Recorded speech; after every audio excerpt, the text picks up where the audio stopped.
Amanaa koidisha kanan baay'ee jaalala dhugaa jaalala qarrartu kanan siif qabu kabaja guddaa kanan siif qabu amma haala jiruutiin walirraa sin'ee kan jirru gaafammoo rabbiin jiruu keenya nuu mijeessee iddoo tokkotti nu fida jedhee abdiin qaba hamma gaafa sanaatti haadha manaa koo kabajamtuu idishaa baay'een si jaaladha baay'een si kabaja bakka guddaan siif qaba onneen siif bane keessa jirta sila kanaatiif obsa naa godhattee akkuma dur wal dandeenyutti bu'aa bayii meeqa wal dandeenyee baannee asii wal geenye sila ta'eef utubaa jaalalaa keessaa hin bayin sin jaaladha bakka guddaan siif qaba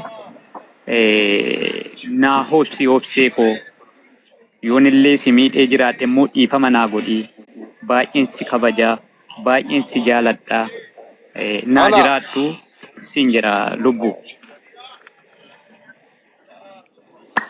ulfaadhu madamitiif amtu fakkaatti. Okay, shugute nageessa obsi maakii rekoordaroonni keenya kaameraa keessan asitti qaba.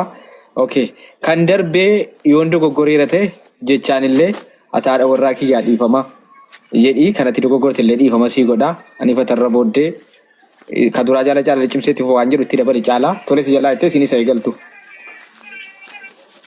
Haadha manaa koo kabajamtuu idishaa simii dhufis akka hin taane hin beektaa miidhaan nu jidduu hin jiru baay'ee wal jaalannaa baay'ee wal kabajnaa haa ta'uutii malee namni wal mufiin dhiisu wal mufiin keenyallee wal hubannaadhaan haala wal mufii biraallee hin qabnu baay'een si jaaladha wal mufii kana keessallee wanti natti qabamte yoo jiraate dhiifama siin jecha bakka guddaan siif qaba jaalalle ankaleessa sii qabu akkasumatti jira baay'een si jaaladha baay'een si kabaja waan si gaddisiisellee dhiifama naa godhi naa jiraadhu sin jaaladha qabsoon keenya gara fuulduraatti haa ta'uun siin jedha.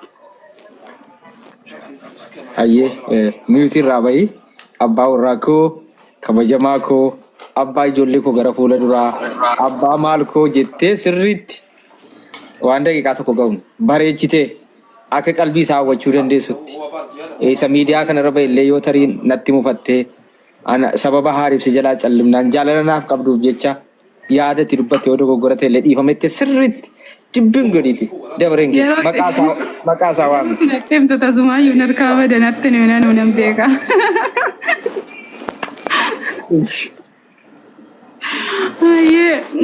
Abbaa manaa koo kabajamaa dhugaa dubbachuudhaaf caalaan nama addaati. Anaaf abbaa manaa gaariidha.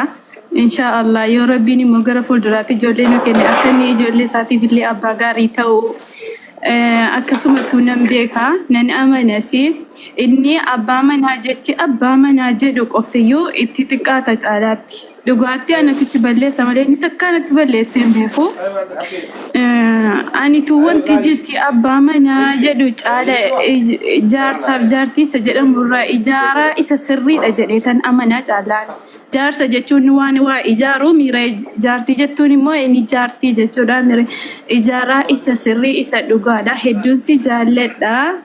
Hedduu galatoomii waan natti mufatte hundumaallee dhiifama naa godhi anillee si dhiiseera sin jaalladha wallaahi. Galatooma wallaahi.